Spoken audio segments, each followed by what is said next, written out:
নিজ কর্তব্য স্থির করতে অপারগ হয়ে অর্জুন ব্যাকুলতাপূর্বক ভগবানের কাছে প্রার্থনা করছেন।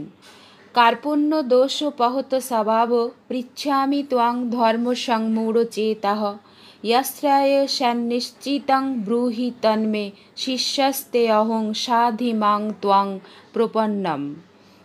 এই 7 নম্বর শ্লোকের বাংলা: কাপুরুষতার রূপ দোষে অভিভূত স্বভাব এবং ধর্ম বিষয়ে বিমূঢ় চিত্ত আমি আপনাকে জিজ্ঞাসা করছি যে যেটি নিশ্চিত রূপে আমার পক্ষে কল্যাণকারী শ্রেয় সেটি বলুন।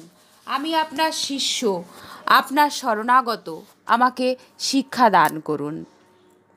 ব্যাখ্যা: যদিও অর্জুন মনে মনে যুদ্ধ থেকে সর্বতোভাবে নিবৃত্ত হওয়া সর্বশ্রেষ্ঠ কাজ বলে মনে করতেন না, কিন্তু এই স্থলে পাপের থেকে নিষ্কৃতি পাওয়ার জন্য তিনি যুদ্ধে বিরত থাকা ছাড়া অন্য কোনো পথ খুঁজে পাচ্ছিলেন না।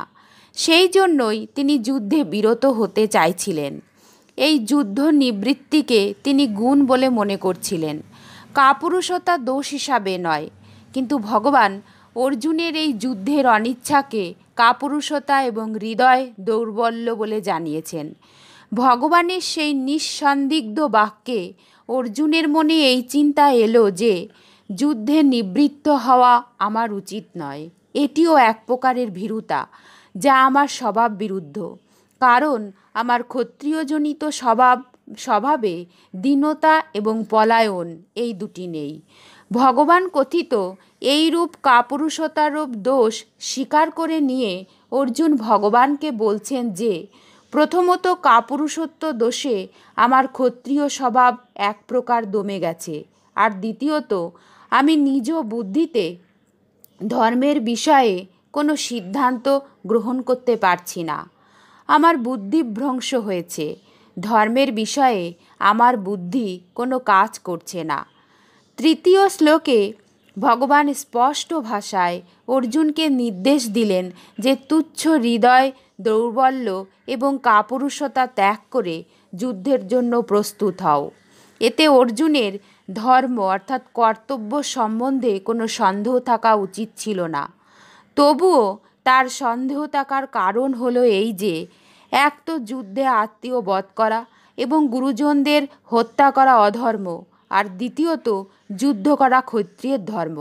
যুদ্ধ করতে হবে আত্মীয়দের সঙ্গে। এই পরিস্থিতিতে যুদ্ধ করা উচিত নয়, আবার ক্ষত্রিয় ধর্ম অনুযায়ী যুদ্ধ করাই উচিত। এই দুটি বিষয়ে অর্জুন ধর্ম সংকটে পড়ে গেছেন। ধর্ম বিষয়ে স্থির সিদ্ধান্তে আসতে তার বুদ্ধি কাজ করছে না। এইরূপ হওয়ায় এখন এই সময় আমার সঠিক কর্তব্য কী, আমার ধর্ম কী, এটি স্পষ্টভাবে জানবার জন্য তিনি ভগবানকে প্রশ্ন করছেন। ইয়স্রায়ে সন্নিশ্চিতং ব্রূহি তন্মে। এই অধ্যায়ের দ্বিতীয় শ্লোকে ভগবান বলছেন যে তুমি যে কাপুরুষতার জন্য যুদ্ধে নিবৃত্ত হচ্ছ, তোমার এই আচরণ অনার্য সুলভ, অর্থাৎ শ্রেষ্ঠ ব্যক্তিগণ এইরূপ আচরণ করেন না। যাতে তাদের কল্যাণ হয় সেইরূপ আচরণই তারা করে থাকেন। এই কথা শুনে অর্জুনের মনে হলো যে আমারও সেই রকম করা উচিত যা মহৎগণ করে থাকেন। এইভাবে অর্জুনের মধ্যে কল্যাণের ইচ্ছা জাগ্রত হয় এবং সেই জন্যই তিনি ভগবানকে নিজ কল্যাণের কথা জিজ্ঞাসা করছেন, যাতে তার নিশ্চিত কল্যাণ হয় এবং ভগবান সেই রূপ উপদেশই যেন তাকে দেন।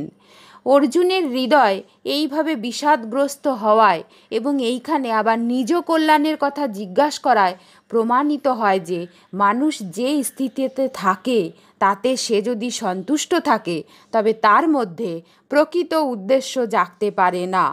প্রকৃত উদ্দেশ্য কল্যাণের জাগৃতি তখনই হয় যখন মানুষ নিজের বর্তমান স্থিতিতে সন্তুষ্ট হতে পারে না, সেই স্থিতিতে থাকতে পারে না। শিষ্যস্তে অহম।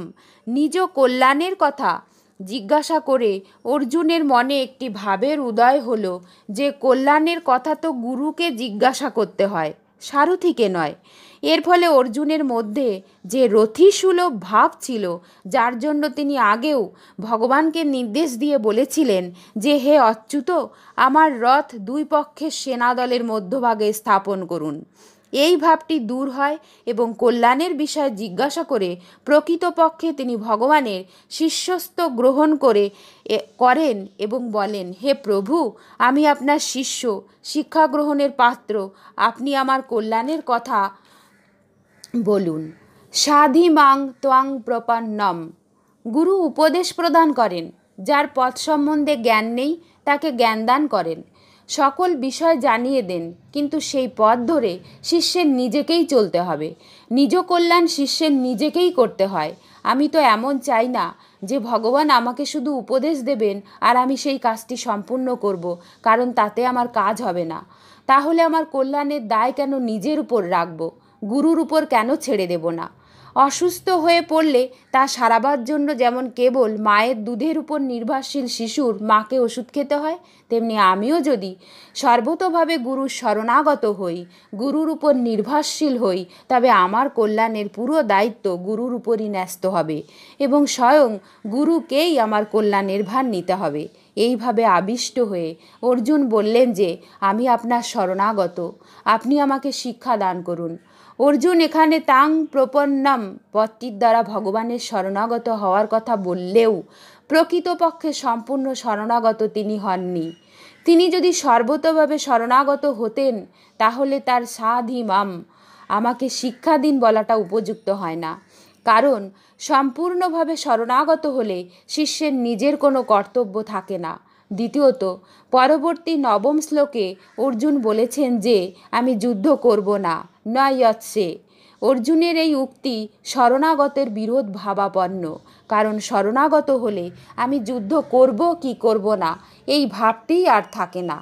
তার এই সম্বন্ধে কোনো চিন্তাই থাকে না যে যার শরণাগত সে হয়েছে তিনি কি করাবেন আর কি করাবেন না।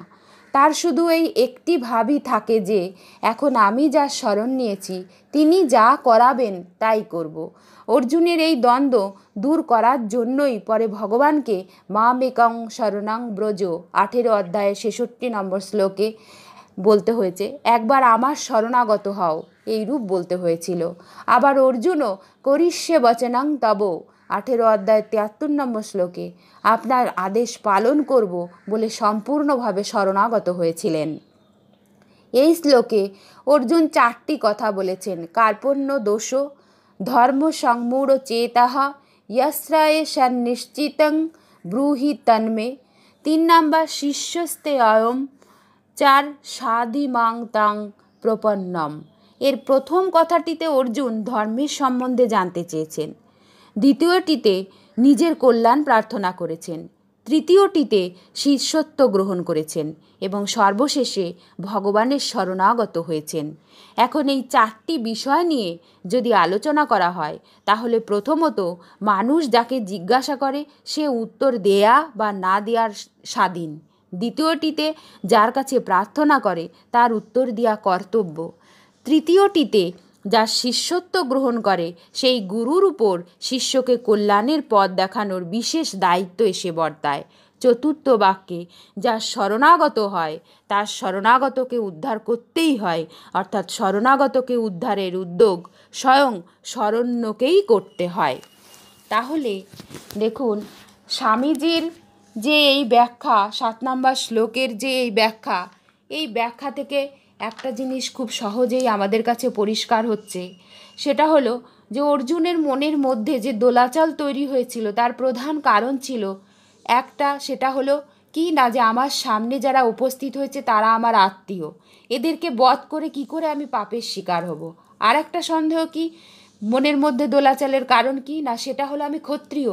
ক্ষত্রিয়দের সবসময় নিজ বুদ্ধিতে বা ক্ষত্রিয়দের স্বভাবই হয় এরকম যে সেখানে ন্যায় প্রতিষ্ঠা করাই হচ্ছে তার প্রধান কাজ।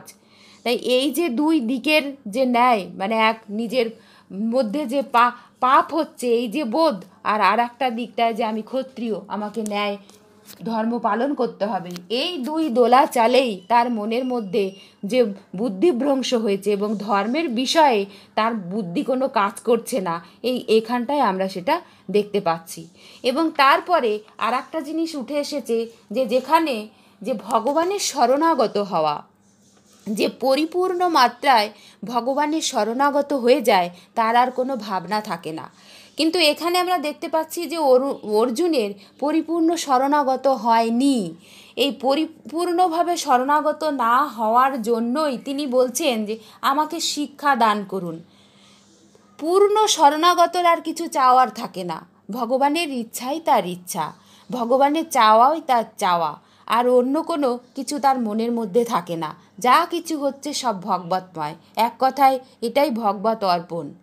তাহলে এখান থেকে আমরা আমাদের বাস্তব জীবনে একটা জিনিস খুব সুন্দরভাবে শিখে নিতে পারি, সেটা হচ্ছে আমরা যদি পরিপূর্ণভাবে ভগবানের শরণাগত হই, একটুকু দোলাচল না রেখে সমস্ত কিছু দিয়ে, কায় মন বাক্য সমস্ত কিছু দিয়ে আমরা ভগবানের শরণাগত, যা কিছু হচ্ছে তা ভগবানেরই লীলা, তিনিই সমস্ত কিছু করছেন এই মনে করে সর্ব অবস্থাতে এক রস থাকা, না আনন্দ না দুঃখ, কোনোটাই যেন আমাদেরকে প্রভাবিত করতে না পারে। তার কারণ সব কিছুই এই সচ্চিদানন্দ ঘন প্রেম স্বরূপ, আমাদের সকলের প্রিয়, সকলের আদরের, সকলের পূজনীয় আমাদের পরম ভগবানই সমস্ত কিছু লীলা করছেন। সেইটা দেখেই আমরা নিজেদের মধ্যে এটাই আমরা আস্বাদন করব যে ভগবানের লীলা আমি সেটা দেখছি, ভগবানের লীলা, সেই ভগবানের লীলায় আমি সামিল হচ্ছি, এই আস্বাদনটাই করাটাই হচ্ছে পূর্ণ শরণাগত। সেখানে এর থেকে যে আমি আনন্দিত হলাম বা দুঃখী হলাম, এই আনন্দ বা দুঃখের রেশ যেন সেখানে না থাকে। এই রেশ না থেকে পূর্ণ শরণাগতি হলেই তবেই আমরা নিজেদের লক্ষ্যে পৌঁছাতে পারব। এখানে আমরা একটা খুব ছোট্ট দৈনন্দিন জীবনের উদাহরণ দিতে পারি। যেমন একটি ছোট্ট বাচ্চা যার নিজের কিছু করার থাকে না, সে শুধুমাত্র কান্না করতে জানে, আর তার যাবতীয় যা কিছু মঙ্গলাকাঙ্ক্ষী তার মা সেগুলো পূরণ করতে থাকেন। তাহলে এক্ষেত্রে শুধু আমাদের ওই শরণাগত হয়ে শুধুমাত্র ভগবানকে আহ্বান করা ছাড়া আমাদের কিছুই আর করার নেই। ওরকম বালক বধ হয়ে যদি আমরা শরণাগত হতে পারি তাহলে সম্পূর্ণ দায়িত্ব ভগবানের। কারণ ভগবান নিজে বলেছেন যে তিনি যোগক্ষেম বহন করেন, মানে যা আছে সেটা রক্ষা করেন এবং মঙ্গলের জন্য যা দরকার সেটাও তিনি সরবরাহ করেন। আমাদের শুধুমাত্র ওই বালকের মতো হওয়া দরকার, আর কিছু হওয়ার দরকার নেই। কারণ এখানে একটা কথা আমরা জেনেছি যে রাস্তা গুরু দেখিয়ে দিতে পারেন, কিন্তু যা করার শিষ্যকেই করতে হয়। ঠিক তেমনি এই শরণাগতর রাস্তা আমাদের সামনে এসে গেছে, কিন্তু সেটা হতে হবে নিজেকেই সব কিছু দিয়েই শরণাগত হতে হবে।